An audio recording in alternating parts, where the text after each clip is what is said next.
Ladies and gentlemen, dear colleagues, and it is a great pleasure and honor to be asked by my friends, my colleagues from ALIPH to moderate this session concerning the cultural heritage of Yemen. We have in the panel, unfortunately, 2 people were not able to come. So we have Dr. Ali Tuaiman from the Organization of the Preservation of Historic Cities of Yemen, called GOPCHY. We have also Dr. Zaidoun Zaid, President of the Council of American Overseas Research Center. Of course, Dr. Selma Qasem, she's consultant for Yemen, and I have had the pleasure to work with her at the Arab Regional Center for World Heritage, and Professor Peter Hedrick, Program Director of the Digital Library of the Middle East in the US. This session is of great importance because, as you know, Yemen in the past was called Arabia Felix, the fortunate Arabia, and it was even called by the Greek the Arabia Eudaimon, which is the same meaning. I'm not going to make a presentation about Yemen because you all know the richness of Yemen, this country of the south of the Arabian Peninsula, having a cultural heritage of very, very rich status.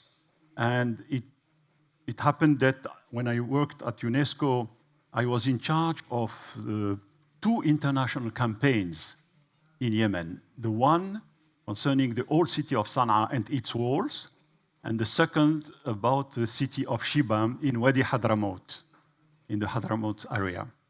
Yemen has now 4 sites inscribed on the World Heritage List.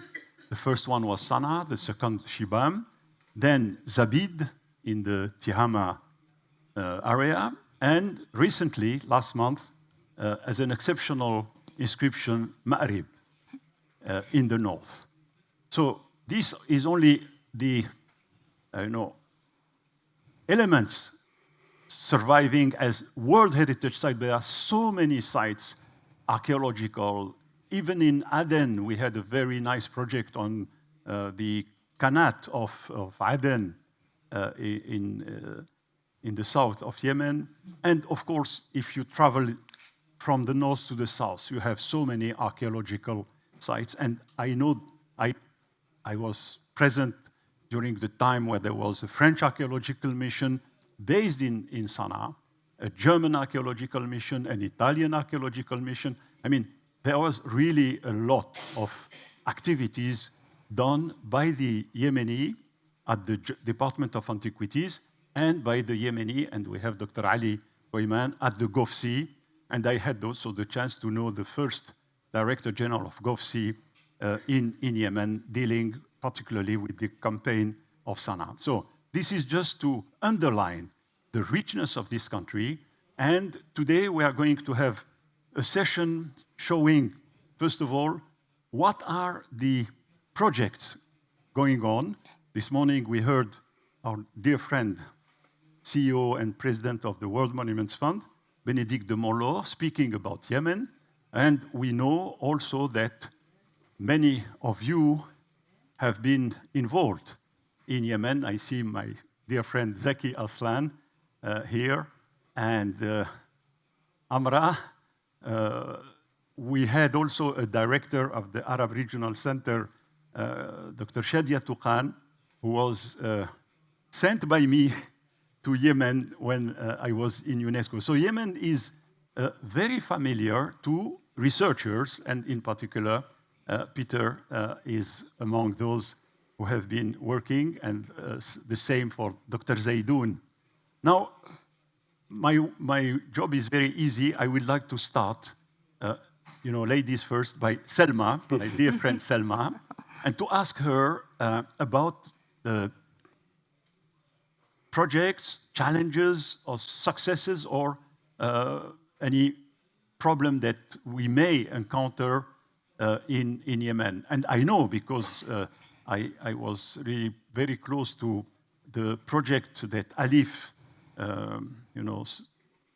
the project financed by ALIPH in Shibam, and then I give you the floor and you explain to us in German, in Arabic, in French, and in English. You choose the language. Thank you very much, Doctor. As always, a great gentleman.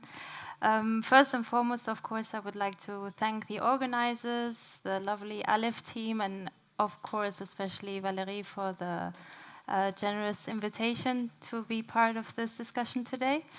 It is definitely a great honor to be also among all the experts, not only sitting next to me, but also in the audience.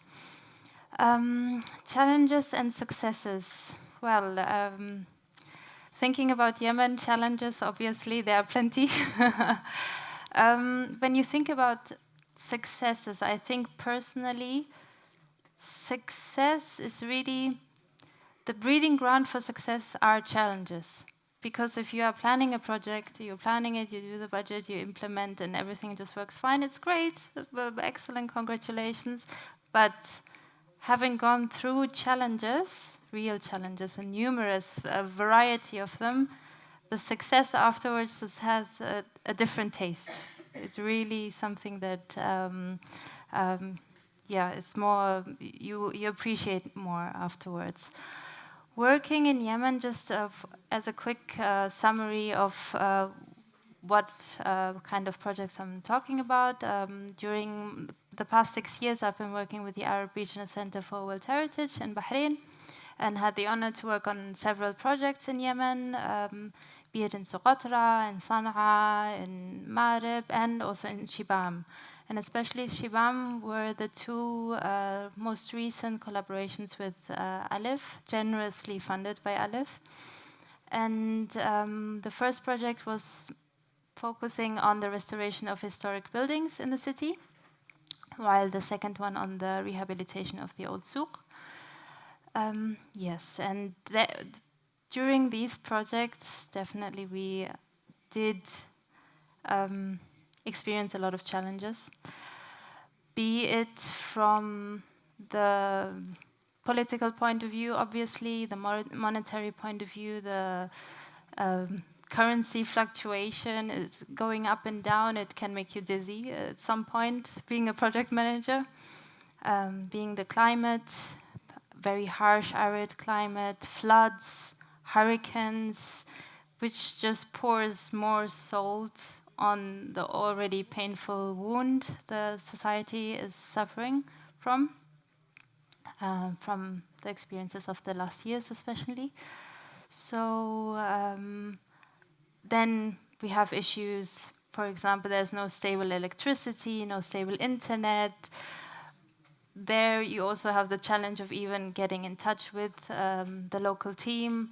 When it comes to reporting, having deadlines for reporting next week, I need this and this and this, then they have no internet. So where I want to get to which point I want to get to, I think personally, if I think about my personal experience, the biggest challenge was for me not dealing with the war country and the situation on the ground, but actually explaining and making it understandable, the reality, explaining it to externals, to funders, to anybody, you know, having a say in the development of the project. I think this is by far the biggest challenge we always faced, because the suffering on the ground is quite diverse on many levels, and some of the issues are very difficult to really understand and to be empathic about if you don't really go through it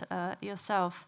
So when it comes to project planning, of course, at the beginning we had the great honor to implement 2 ALIPH projects.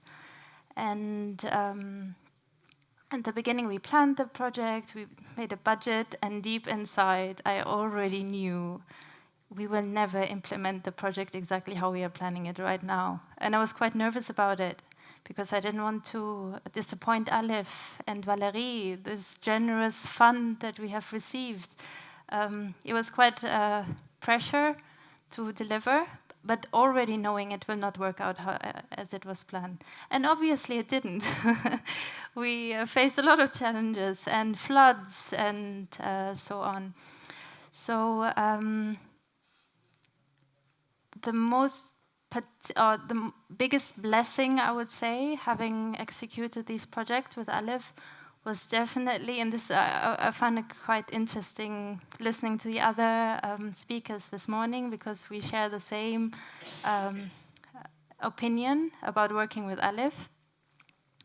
The biggest blessing was definitely the flexibility and ease we experienced communicating with the funder. I was so nervous telling them about delays because of floods and I don't know, several reasons, and I didn't want to disappoint them. And the team, Dr. Andrea, who was back then responsible for the project in ALIPH, and especially Valérie, they took it so easily. The flexibility was just exceeding anything that was expected even, and gave us and also the team on the ground such calmness to just execute in the best way possible to achieve the goals. And this flexibility and empathy that we experienced from ALIPH actually allowed us to surpass the goals that we were expecting. We were planning to restore 15 buildings. Due to the fantastic way of dealing with us from the ALIPH side, we managed to surpass it to restore 18 buildings instead of 15. And I think this is already a very tangible result of showing how well the project collaboration with ALIPH worked. This is just a small insight into successes and challenges. I would also like to give my colleagues a chance to take the floor, but of course we can continue. Thank you, Selma. Thank you, Selma, for very, very important testimony, because I was present at the Arab Regional Center when you were traveling to Yemen, and now with my colleague Hiba Aziz, who is behind the scene. She's a new director of the Arab Regional Center, and Sheikh Ibrahim Al Khalifa. Yemen was, for our previous president, Sheikh Hamay Al Khalifa, a priority. Yeah. When we finished the World Heritage Committee in Phnom Penh, 2013, the Minister of Culture of Yemen came to Bahrain and signed an agreement with Sheikh Hamay in order to implement projects, in particular in Zabid, because the committee was about to delete Zabid from the World Heritage List due to lack of maintenance, new illicit buildings, etc. And I think this was really the start of very, very important work with the Yemenis on the cultural heritage, but also on natural heritage for the site of Socotra, which is one of the most extraordinary natural sites in the Indian Ocean. So now I think we take note about what you said, challenges, of course, in any country, and particularly countries when they are suffering crisis, internal problems. It's always difficult, you know, to plan, and the flexibility that you mentioned is very important for any donor to understand that you cannot be very, very precise in all the steps in the calendar, because, as you said, if the Wadi Sayla is going into the city, you cannot go, you cannot work. You have to stop everything. When you have sandstorm, it's the same. So when we are working in these climatic area, we have also to take into account the unforeseen problems that should be put somewhere in the planning. So now I would like to ask my colleague and friend from GOPCHY, Dr. Ali, what is also your perspective on behalf of all these historic cities of Yemen, and particularly the cities which are recognized as World Heritage Sites? Sorry. Good afternoon all. I am speaking Arabic. راح أتحدث تفضل باللغة العربية لكي there is translation for those who are not able to understand Arabic. دعوني أتحدث باللغة العربية حتى أسترسل بالحديث معكم جميعا ويكون الحديث أكثر ترتيبا إن شاء الله تعالى. راح نبدأ كما نبدأ بالعادة ببداية شكر وتقدير لمنظمة أليف ولدولة الإمارات العربية المتحدة لحسن الضيافة والاستقبال والتنظيم. وإن شاء الله تعالى راح نبدأ بأهمية هذه المدن التاريخية في اليمن. طبعا المدن التاريخية في اليمن اللي هي مسجلة على قائمة التراث العالمي 3 مدن رئيسية: مدينة جبيد ومدينة صنعاء ومدينة شبام حضرموت، وأخيرا سجلت مواقع ومعالم مملكة سبا في واحة مأرب. كل هذه ال4 المواقع اللي هي مسجلة على قائمة التراث العالمي. تراث طبيعي معنا اللي هي سقطرى، جزيرة سقطرى. طبعا فيما يتعلق في كل هذه المدن في الوضع الراهن الذي يحدث في البلد والذي لا يخفى على أحد بأنها تحتاج إلى تدخل، بل تدخل عاجل، خاصة في بعض المناطق التي حصلت فيها بعض من النزاعات، بما هو حاصل في مدينة جبيد، بأن هناك أجزاء كبيرة منها قد تعرضت للانهيار بسبب الفيضانات، تعرضت أيضا بسبب العوامل التعرية وعدم الاهتمام بها وعدم حمايتها وعدم تأهيلها وترميمها.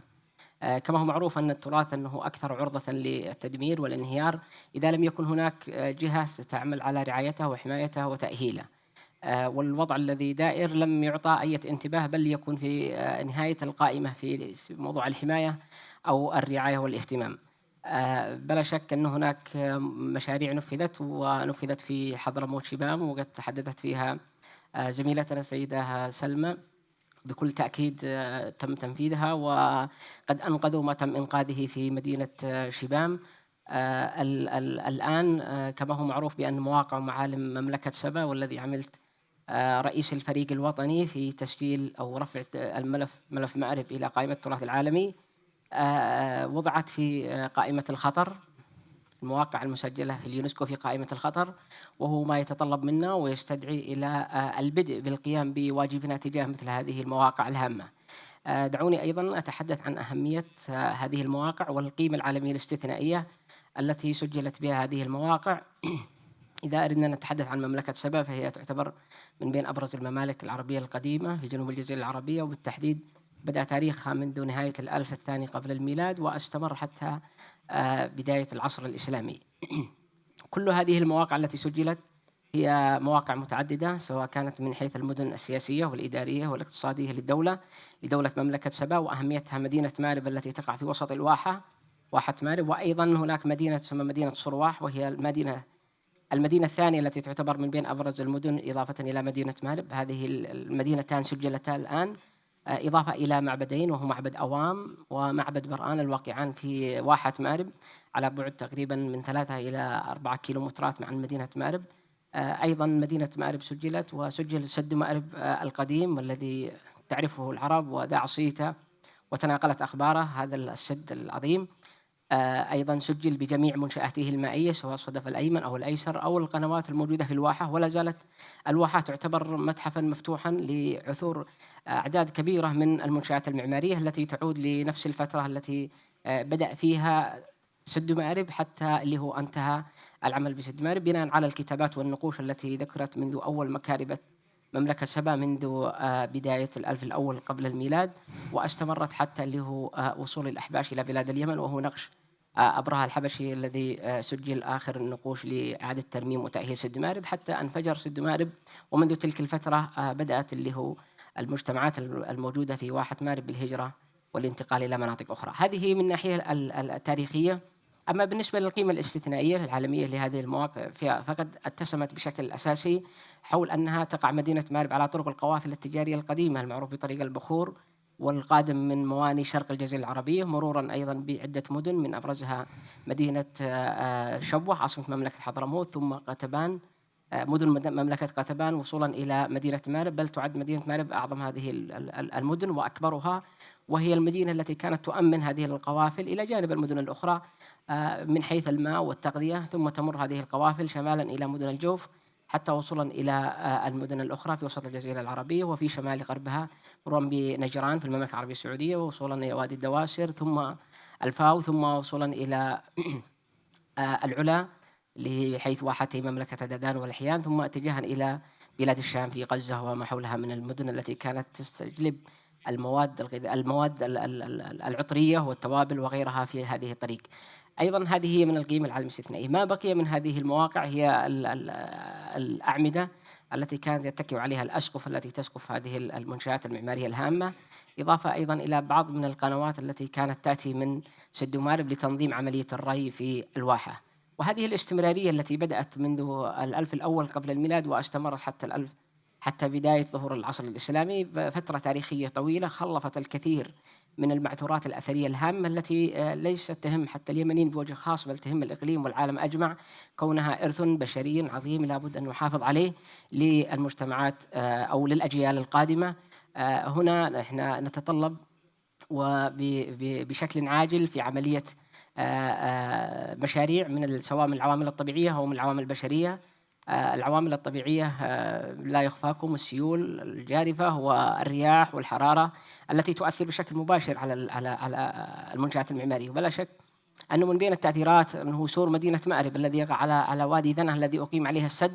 نعرف إذا جاءت الفيضانات بما أن السد الآن مغلق ولا زال السد قائم بحد ذاته منذ إعادة بنائه بتمويل من الشيخ زايد بن سلطان رحمه الله في هذه الواحة، ولكن ظل الوادي يمشي معه السيول التي تأتي من أماكن مقاربة للواحة، أثرت على بعض من الجدران الخارجية لمدينة مأرب. ونعرف أن هناك طريق مقدس كان يأتي هذا الطريق المقدس من مدينة مأرب من معبد حرونم إلى معبد أوام، وزميلي الدكتور زيدون قد عمل في هذا المعبد لفترة طويلة وكان عضو رئيسي في هذا الفريق، والآن هو رئيس المؤسسة، ولا زالت أعمالهم وبصماتهم موجودة في هذا المعبد وما حوله من المواقع، ولا زالوا حتى اليوم يقدمون ويبادرون بعمليات الإنقاذ لهذه المواقع وتمويل خبراء لكشف عنها.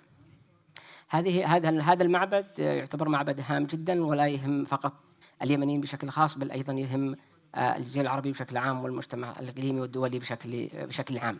نحن الآن لابد أيضا أن نذكر بأن من بين العوامل البشرية وهي عمليات الحفر العشوائي. هناك عمليات حفر عشوائي تتم في المواقع بحكم انفلات الأمن، وخاصة في مأرب، لأن مأرب نعرف أنها على خط التماس في الوضع الراهن الذي يحدث ما بين الميليشيات الانقلابية وما بين الحكومة الشرعية، وبالتالي يتطلب أيضا عملية حفظ للمواقع الأثرية من الحفر العشوائي الذي سطع بشكل كثير على هذه المواقع. بما أنها قد سجلت تراث عالمي فهنا أصبح دورنا لابد أن يتم بشكل عاجل في حمايتها وفي تسويرها، ويتطلب إعادة تأهيل من حيث التسوير بأسوار شبكية حول هذه المواقع كما هو معروف في المواقع الأخرى. أيضا وضع أماكن للحراسة حوالي هذه المواقع ومتابعة هذه الحراسة، تدريب وتأهيل الكوادر الوطنية وخاصة من خريجي الجامعات المتخصصين في مجال الآثار والتراث، وخاصة أن هناك قسم سياحة وآثار في جامعة إقليم سبأ في مأرب، وهناك أيضا خريجون من جامعات أخرى ويرغبون في التأهيل والتدريب أيضا وتأهيل هذه الكوادر لكي على المثل نضرب عصفورين بحجر، حتى نحن نستطيع أن نعمل على عملية تأهيل هؤلاء الشباب وضمهم تحت بناء ووضع مثل هذه المشاريع حتى يوفروا لهم جزء من لقمة العيش التي أصبح الحصول عليها صعب في البلد. ثانياً لابد والأهم هي حماية هذه المواقع الأثرية من خلال تأهيلهم. أيضاً إشراك المجتمع المحلي حول هذه المواقع. نعرف أن هناك حقول زراعية بدأت تهدد بعض من المواقع وخاصة معبد برآن الذي حول حقول زراعية، وهذه الحقول الزراعية بدأت تمتد، وبالتالي ستؤثر عمليات الرشح المائي إلى هذه المنشآت الحجرية المعمارية حول المعبد. يتطلب إلى الحد وتوقيف أو تعويض مثل هؤلاء الملاك حول المعبد لأنه أصبح موقع تراث عالمي. أيضا معبد أوام يحتاج إلى مشروعين أساسيين. المشروع الأول وهو إعادة تسوير، وضع كاميرات رقابية لحماية الموقع بشكل أكثر، ونرى بأن وضع الكاميرات وهي جزء من الحماية التقنية إلى جانب الحماية الإدارية والحماية القانونية بمواد قانون البلد، وأيضا إلى جانب الحماية التقنية والأمنية. الحماية التقنية صارت اليوم هي من بين أفضل أنواع الحماية، وهي التي نجحت في مشاريع كثيرة وفي أماكن كثيرة سواء كانت تراثية وغير تراثية، ولكن إذا وضعت كاميرات على المواقع الأثرية سواء كانت كاميرات حرارية أو كاميرات ذات جودة عالية في البث المباشر ستحد أيضا من عملية اللي هو السطو على هذه المواقع والحفر العشوائي وأخذ القطع الأثرية وتهريبها إلى الخارج بطرق غير مشروعة. وكما تعرفوا بأن قطع الأثرية في اليمن قد عجت بها الأسواق العالمية وأصبحت هناك أسواق سوداء لبيع الآثار اليمنية، وهو ما رافقه في خلال هذه الفترة التي مضت في البلاد. إلى جانب العوامل البشرية والعوامل الطبيعية نريد أيضا إشراك الجمعيات المحلية في عملية إعادة تأهيل هذه المواقع، وأيضا إعادة توعية المجتمع المحلي. هناك ورقة بحثية نشرت لي في هذا الجانب، وهو ما هي الوسيلة الأبرز والأهم في موضوع حماية المواقع الأثرية والتراثية من وجهة نظر المجتمع المحلي المحيط بالمواقع التراثية. وكما تعرفوا بأن الجانب الإداري يتطلب المهن التي كان يزاولها المجتمع المحلي حول المواقع الأثرية والتراثية، والتي ستصبح مفعلة ولن نستطيع تفعيلها إلا من خلال القيام بهذه المشاريع من حول تدريب وتأهيل من خلال الجمعيات والمجتمع المحلي القائم حول هذه المواقع. هذه هي المشاريع الطارئة التي ممكن أن نستطيع أن نقدمها، خاصة في مواقع مملكة سبا التي سجلت في الدورة الاستثنائية 18 لليونسكو في بداية هذا العام. هذا ما حبيت أقدمه، وأترك المجال لزملائي الأعزاء لتقديم ما يستطيعون يقدمون. شكرا دكتور علي على هذا العرض الشامل، لأن طبعا اليمن بلد كبير غني من التراث الثقافي، وأعطيت لنا صورة شاملة، وفي نفس الوقت كل التحديات التي يعني تواجهها إداراتكم. وفي نفس الوقت هذا الموقع المهم هنا لما نسمع ما هي الاحتياجات المطلوبة، سواء بخصوص الحفاظ على المواقع الأثرية، مدينة شبوة، براكش إلى غير ذلك، وكذلك هذا الميدان المهم وهو عدم تهريب التراث من والتحف واللقى الموجودة في المواقع الأثرية. فهذه هي من البرامج اللي ممكن تدرس سواء من خلال الورلد مونيمنت فاند اللي بدأ يشتغل في مدينة زبيد، وفيه يعني مشروع ملموس تحت إشراف صديقتنا أليساندرا بيروتزيتو، وكذلك في اليونسكو. يعني أنا مبسوط نشوف زميلتي وصديقتي كريستا بيكات، لأن مكتب اليونسكو في الدوحة كذلك له دور. فإحنا لازم يعني يكون فيه تنسيق ما بين الورلد مونيمنت فاند، أليف واليونسكو، لكي يعني ما يكون فيه ازدواجية في الطلبات وفي تنفيذ طلباتكم اللي هي كلها مهمة، ويعني ولازم يعني ناخذها بعين الاعتبار. شكرا على هذا التدخل. دكتور شكرا منير. It's now for you. I don't know if you are going to continue in Arabic. Well, no, I will speak in English. And so you don't have to. مساء الخير في البداية. أهلا وسهلا.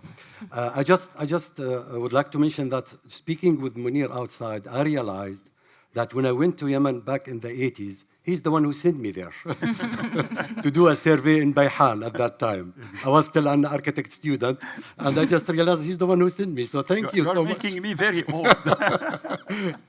Well, I think Ali and Mounir and Salwa just brought it to the point. Ali explained exactly the challenges that we are facing in Yemen, and it's very serious. Challenges in Yemen is not really that different from Syria or Iraq, or it's the same. The only difference, and I would like to thank Dominique today that she, in her talk, mentioned Yemen. The problem is that Yemen was always at the bottom of the list. Yemen was not ignored, but it was not priority. It was, okay, the ball was rolled when Baal temple was destroyed and the initiative started. But it was always difficult to bring Yemen to talk and to try to find funds to support all projects needed because of the war. And we are very grateful for ALIPH who brought Yemen, in fact, back on track and providing all the funding that needed for this great project. In this regard, our project in Yemen, directed directly by our partner, KIORC, and AYS, the only, in fact, foreign institute who is still operating in Yemen, is the American Institute of Yemen Studies in Sana'a, doing at least 12 projects in different parts of Yemen, not only the south, but also the north, which is, of course, also another challenge in Yemen, is the division, which creates an additional problem for us, archaeologists, architects, or even funder to work in Yemen. But still, that's possible. We are doing projects in both parts easily. It's done. If you would like to work there or here, it's possible. It's great. The other point that Ali talked about, which is now, in fact, the challenge that we are facing, and it is the more serious problem, is looting. Looting is killing Yemen antiquities. We are facing an organized movement of illegal excavation and selling of archaeological objects that has been either stolen from museum, registered, has document for it, recorded, but still it finds its place in auction houses in Europe. I mean, this is really a big challenge.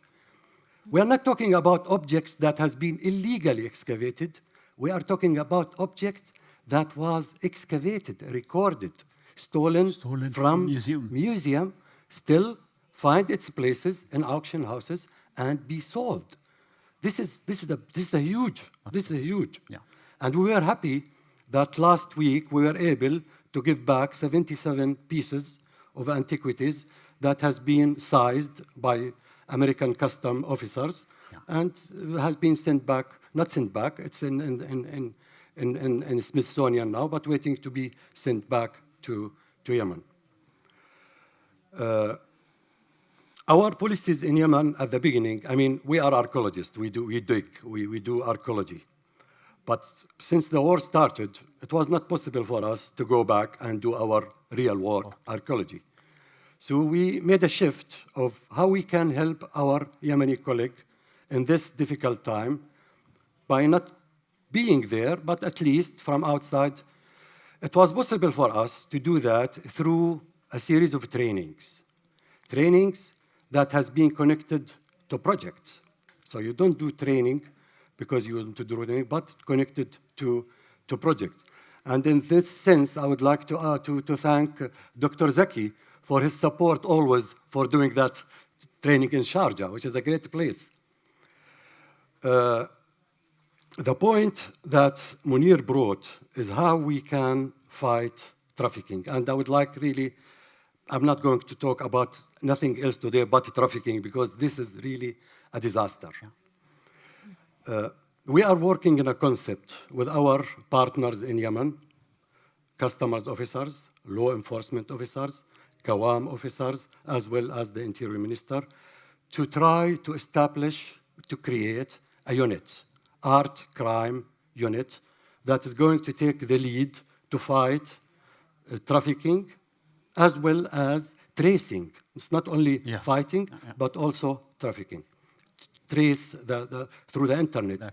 You just need to go to, just pick up your phone and look at the WhatsApp messages or whatever.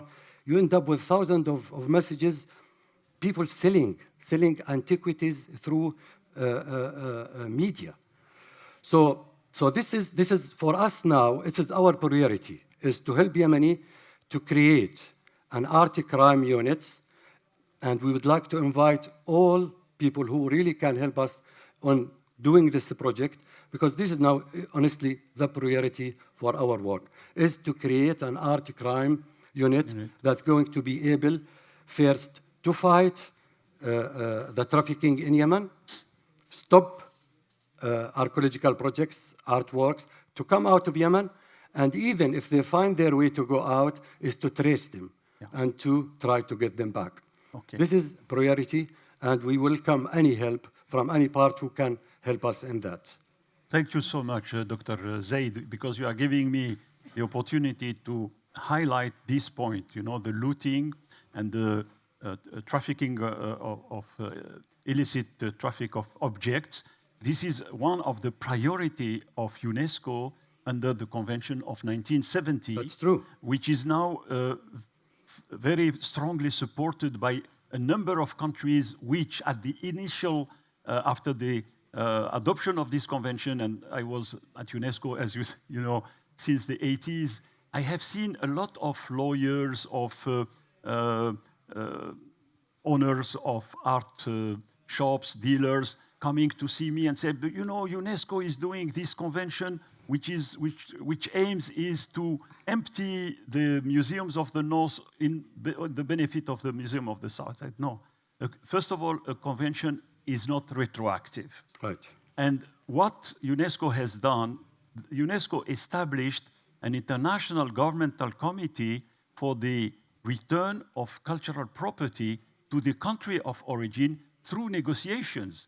One of the big negotiations that is still going on is the objects of Greece, which are the Elgin marbles in London at the British Museum, which are asked by the Greeks who built a museum to house the Elgin marbles back in Greece. So this is very important point that you are raising, and it will give me the opportunity to ask Professor Peter about Antiquities Coalition. And please, you have the floor, and of course on Yemen, but also on this particular topic. And I think we can come back at the end with very specific recommendations to GOPCHY and to the Yemeni authorities and to the international cooperation. I just forgot to mention the KEOK is also part of the, it's true that Yemen was never during the last few years on the top of concerns, but we were working behind the scene. We had various meetings in Bahrain, in Paris, and with Peter, please. Mm-hmm. Well, thank you very much, Mounir. I really appreciate that. And let me be the first to say and pick up, Dr. Zaidoun, exactly what you just said. You can count. The Antiquities Coalition is an organization, an NGO in the United States, dedicated to anti-looting and anti-illicit trafficking efforts. And I will say right here and right now that I hope I'm the first and not the last today to say you can count on us for 100% support on anything you want to do. And please, we can talk about this at great extent later. The scourge of looting is something we should all be thinking about. The scourge of illicit trafficking is something we should all be thinking about. And it is a scourge. It's a crime. It's criminal behavior. You can see this in New York City right now when our district attorney goes to museums like the Metropolitan Museum of Art and reclaims stolen goods. Stolen goods at the Metropolitan Museum of Art. Stolen goods from museums across the United States and around the world, in Europe and in the Middle East too. And we can't abide that. That's not right. That's wrong. We have to protect the cultural heritage of countries, and we have to keep it and we have to keep it, it's the patrimony of the country, it's the property of the country, and that's where it deserves to be. So please count on us for as much help as we can give you.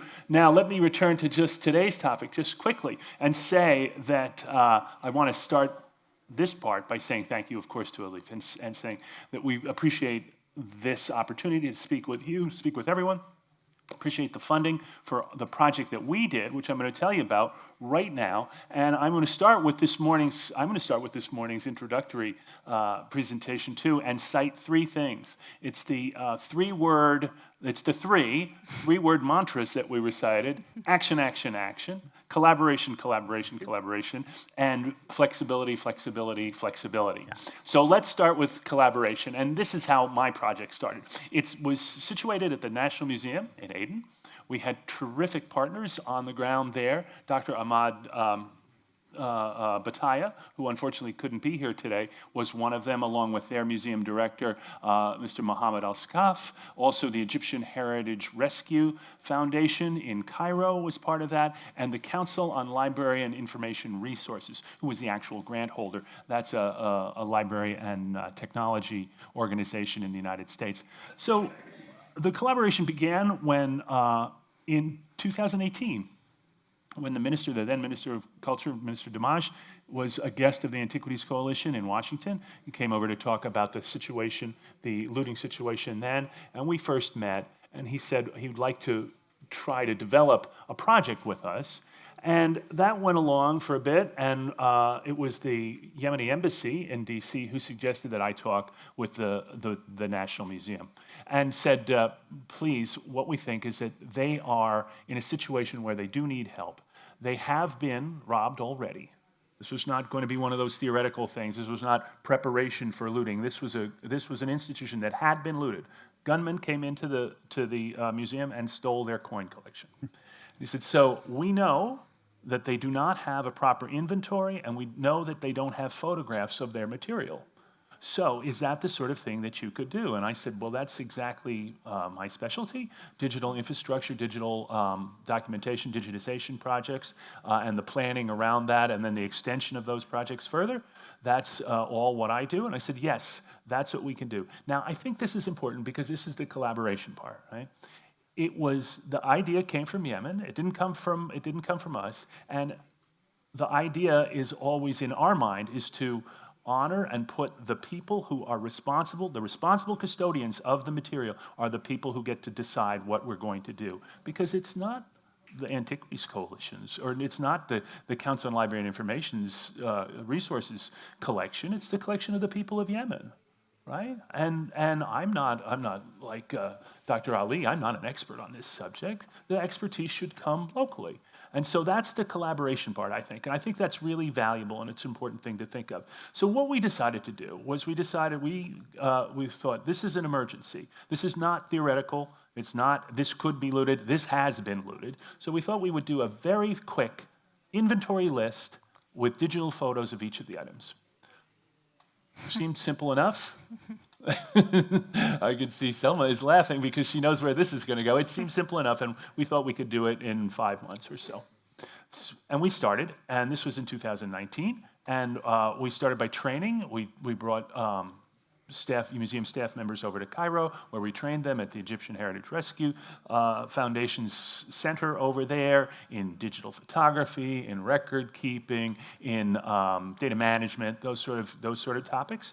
We equipped them. We sent them back. We used a specific kind of app that is called TruePic, which we use when we use it. This was a bit of a test that ALIPH thought was kind of interesting. It's an app that allows you to take photographs. The photographs go within 8 seconds off to the blockchain. So if you have a collection that is under imminent threat, I mean, if you have a collection that is the army is 2 days away, and you have to make an immediate record of what you have, we would use this. And they said, let's try that. Let's check it. This is not the situation, but we're going to check this. We're going to do this as a research part of your project. So we used that. We used the TruePic app, and off we went. And within 3 months, we were ready to go back to Yemen and say, okay, let us into the collection so we can photograph and make an inventory. And the government said, we're sorry, but we can't let you into the collection. And we said, but 3 months ago, we could get into the collection. What's changed? They said, well, what's changed is the security situation. At that day, that was in early 2000, and 2020. Sorry, if you'll remember, the conflict had gotten worse in that part of the country, and the government said, look, we cannot have this open. We can't open it up. We can't. People will know, and it's going to make a target for the very people we're trying to thwart in the first place, which would be looters. So we said, okay, great. When can we get in? We can't tell you. Well, so I can say this. This was a 5-month plan that we had planned. Here's where the flexibility comes in. Last week, before I came here, I finished the final report. It took us 3 full years from that point. We couldn't get into the collection. They didn't open it for us until 2 years later. It wasn't until the end of 2022 that we finally got in. And again, this was based on the local decision that it's just too dangerous and we can't risk this. So we were basically okay with that, other than the fact that we wanted to get going and we wanted to do our job. But basically we felt that, look, we listened to our local advisors. They're going to know the situation on the ground better than we are. They're going to know the actual reality of the danger there. So we tried to be patient. But it was hard to be patient because it's 2 years and you're waiting. And so we decided that we would redirect the project a bit. And instead of just doing a list, and instead of just doing some pictures, we decided we would make a proper inventory. And so we needed to find whatever information we had that would tell us what was in the collection before it got locked down. And we searched the archives, which was, you know, anytime somebody says search the archives, that always makes me perk up because I always think that's a source of great information. So we searched the archives and we found a handwritten inventory from 1980. And it was starting to fade. The ink was starting to fade. And what we did was we asked our team at the museum if they could transcribe it. And it apparently was written in an Arabic approach, and maybe some of you know about the Yemeni Arabic of the 80s. It was not particularly clear, and with the faded ink, it took us a long time to do this. We got it all done eventually. We found 3,200 items in the collection. That information was then sent to Cairo. Cairo set up an electronic database for us. So that was essentially the first electronic database of this museum that we had. But it was, you know, 40 years old, too. It was 42 years old. So we didn't know what to quite expect. When we finally got in 2022, we have great video of them breaking off the locks and prying open the metal doors and people cheering and rushing in. And all I could think from afar was, don't touch anything, don't drop anything, don't bump into anything. So that went well. And we immediately got on the rest of the inventory. When we got through that, we knew that coins had been stolen. We didn't know how many, but we had 2,700 objects. So there were 500 objects from 1980 that were no longer in there in 2022.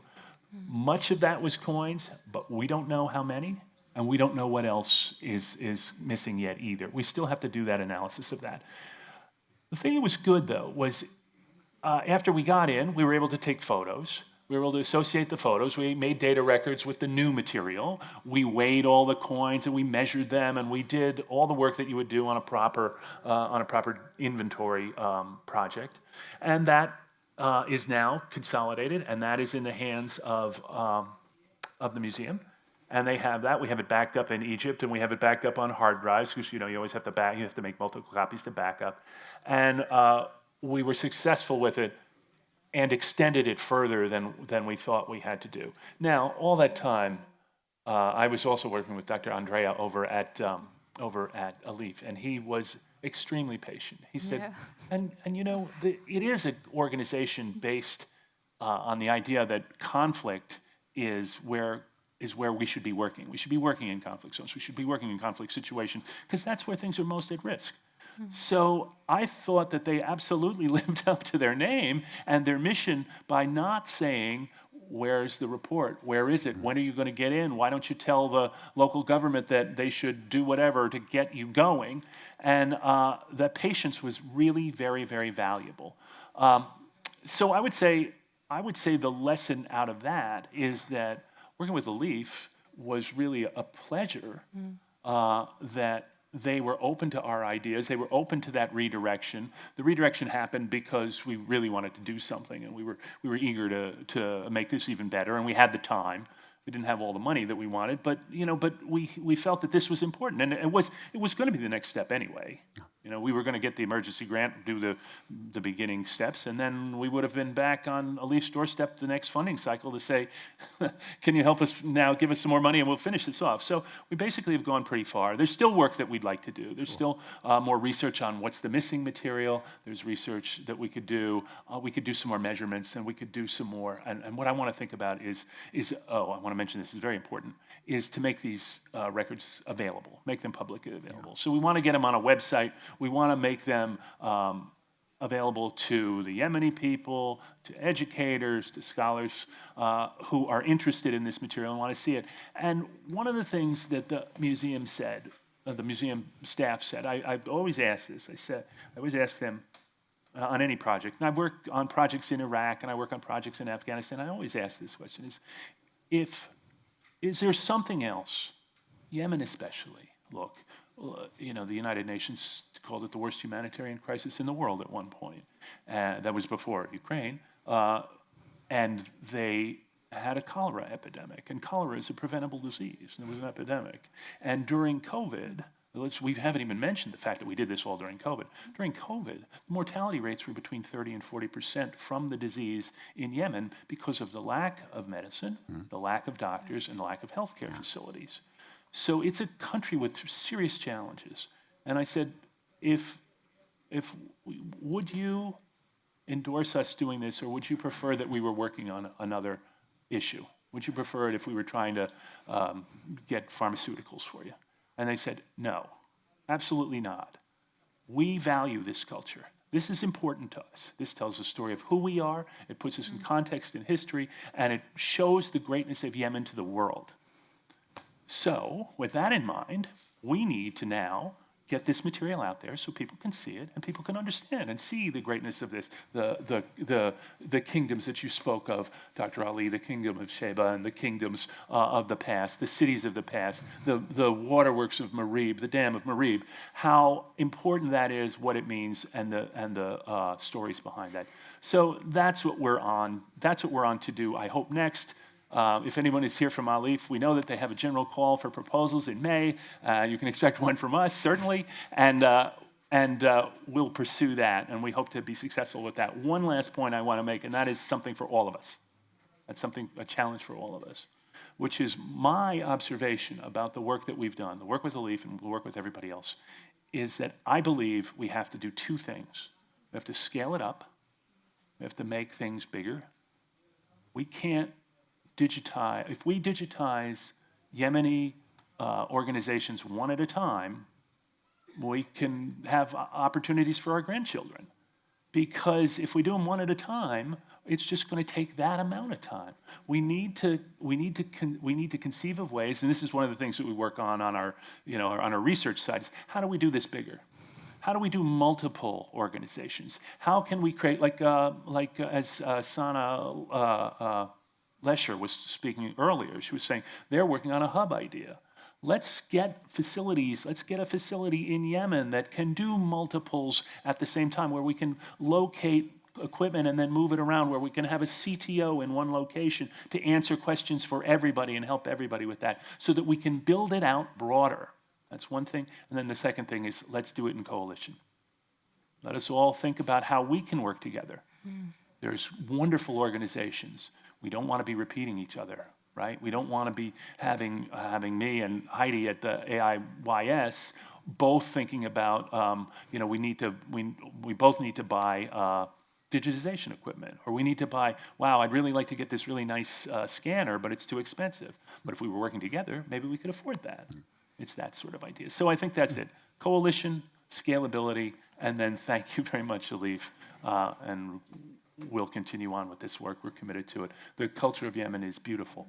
It's something that's a world treasure, and we have to do what we can to help preserve and protect. Thank you, Peter, for this very, very amazing adventure, I must say, taking into account the situation, which is not a normal situation of a country where you can walk, do your work easily. You have really to face a number of difficulties, and I think you have to find a way to, make sure that we are not continuing to see the flow of objects going out in other markets. I want to say also that I'm fully in agreement with your idea to use the most advanced technologies for digitization, for research. And I have, just two proposals to make here. When I was in Rome, I was very close to the Carabinieri per la tutela del patrimonio culturale, the part of the army. This is unique in the world. One part of the army in Italy is dealing with cultural heritage, and particularly with the stolen cultural heritage. And they have a huge database. And I was present when they celebrated their 40 years of existence, and they work very closely with UNESCO and with many countries. In Iraq, they had a base in Nasiriyah to make the database of the objects in archaeological storage, etc. The second is ICOM. ICOM helped a lot for any situation of crisis. They established what they called the red list of stolen objects. And this was very helpful. I know, for example, that now in Cambodia, they are receiving nearly each week, and you can see it, objects which were stolen in Cambodia and found in some museums, even in the United States, and now they are returned to Cambodia. So I think, because I see they are asking us to close the session because the time is running, but I think that we can. So first of all, thank you all, the members of the panel. Thanks the audience for being with us, because each each statement was of Greek importance, and I would just want to say that to do all these actions, Dr. Ali mentioned very specifically training. Dr. Zaid thanks my friend Zaki. Training is essential. We are not only in Yemen, in all countries. It is important for the young generation to take on, with the new technologies, the possibility to safeguard the world cultural heritage. Thank you for your attention. And thanks to ALIPH for giving us this opportunity to speak, not enough, but we had the time to speak about Yemen. Thank you.